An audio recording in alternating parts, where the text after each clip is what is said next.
here with one of the best boxing analysts and judges, Harold LEDERMAN. Now, Harold, talk to us about Andre Ward versus Sergey Kovalev, because Team Ward seems to believe that they got inside Kovalev's head and that he's scared, not angry, afraid. Yeah, well, they don't like each other. They'll say anything.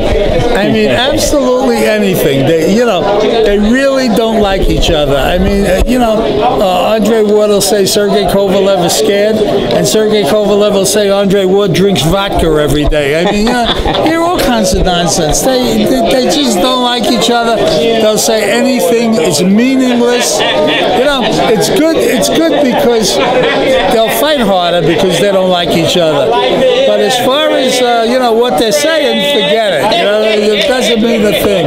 I mean, Sergey Kovalev is not here because he's afraid of Andre Ward. He ain't afraid of Andre Ward. He feels he won the first fight. He feels he's going to win the second one. So, you know, I'm looking for big night of boxing Saturday night. And will you be one of the unofficial judges for HBO? Yeah, I am the unofficial judge for HBO. No, I know I've been doing it for 31 years. Not too sure. Maybe you're taking a break. My whole life I've been the unofficial boxing judge for HBO. Yeah, I'll be working Saturday night. I'm gonna record you too. I may as well. Go ahead. No. Okay. Now, there's a lot of controversy surrounding the first fight. A lot of fight fans, a lot of fight critics believe that Sergey Kovalev deserved the decision. I saw Kovalev winning the fight. How did you see it? Yeah, I thought Kovalev won by like 4 points. Kovalev, I thought, landed the cleaner, harder shots. He knocked him down in the second round. I mean, you know, at the end of the round, you say to yourself, who did more damage? Who hurt the other guy more than the other guy hurt him? And in virtually every round, it was Sergey Kovalev. I mean, you know, I was shocked that the judges gave it to Andre Ward. I just really was shocked. I thought Kovalev positively won the fight. I'm glad to see that a lot of other people thought Kovalev won the fight. And as I was mentioning before, Ward was able to make those adjustments in that fight. Will he be able to make those adjustments in the second fight? And do you have Kovalev winning again? It's gonna be hard. I mean, I hate to pick a winner because they got to keep score. I don't want people thinking of, you know, partial to one guy or the other. But Andre Ward's got his hands full. There's no question. I don't know what he's got to do. Sergey Kovalev to me looks bigger. Yeah. If you look on BoxRec, I think BoxRec says they're the same height, but I don't believe it. To me, Kovalev looks bigger. He hits a lot harder. We know that. So Andre Ward's going to have his hands full winning this fight, and you know. Who knows what's going to happen, but I think it's going to be a great fight. Do you think that since when they keep saying that Andre Ward exposed Kovalev, do you think that Kovalev has been able to work on some of the weaknesses he had from this? Say that again. When Ward exposed Kovalev, apparently, do you think Kovalev will be able to work on those weaknesses for this fight? No. No. I think Kovalev. I think Kovalev is probably working in the gym to be a little bit more aggressive, to throw more punches. You know, I mean, he knocked him down in the second round, but then he really didn't jump on him. He should have jumped on him and knocked him out in the second round of the first fight, and he didn't. You know, he held back, he laid off, whatever you want to call it.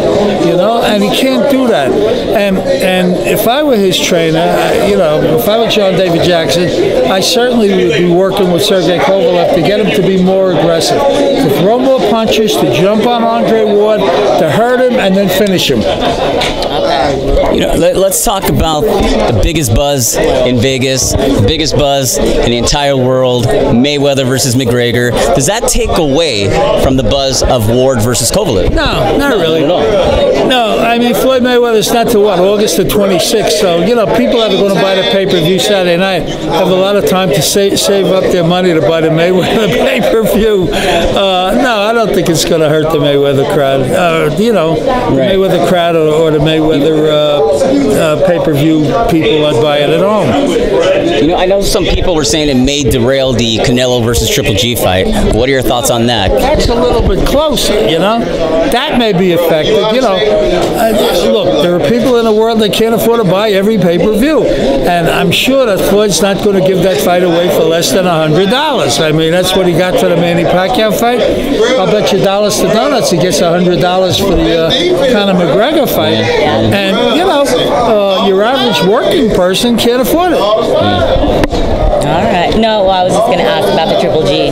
Well, there's another fight, the Cotto Kamagai fight, the same day on the 26th. Yeah. Does that get canceled? Yeah. I mean, that's at StubHub. How is that going to be affected? I don't know. You're so honest. Somebody may have to change the date. I thought Harold Letterman had all the answers. Letterman, you're supposed to know everything. Yeah, somebody may have to change the date. Okay, so if you had a dream fight, who are the two fighters you want to see? A dream fight. Yeah, if you were a matchmaker, who would you want to see in the ring soon? Of guys fighting today? Yes. I think I have it. I think I know what you're going to say. Let me see. Well, I'd like to see Terrence Crawford and Mikey Garcia. I think that'd be a great fight. I was right with Crawford. I was thinking Crawford-Pacquiao. I was close. Crawford-Pacquiao would be a great fight also. What are your thoughts on Garcia versus Broner at 140? Oh, yeah. Yeah, that's gonna be a terrific fight. Can Garcia carry that power at 140? Because Broner is a big guy at 140. Yeah, he is. You talk about Danny Garcia? No, Mikey Garcia. Oh, okay. Yeah, I think he's going to be able to make 140 and definitely have some power. No doubt about it. Who do you have winning in that fight? Because a lot of people are going with Mikey, but I think Broner might be tougher than expected. Broner has been looking good recently, but Mikey's been looking great. I think since Mikey came back, it's really looked sensational. The thing that bugs me about Mikey Garcia is why he took off for 2 years. I mean, it's just a waste. I don't understand it. I really don't. I know Bruce Trampler at Top Rank told me that no matter what he ordered, no matter what he offered, Mikey would always ask for more money. Oh, I see. Yeah. All right. Well, thank you. Thank you very much. To seeing your scorecard Saturday night. Yep. Looking forward to it. Thank you.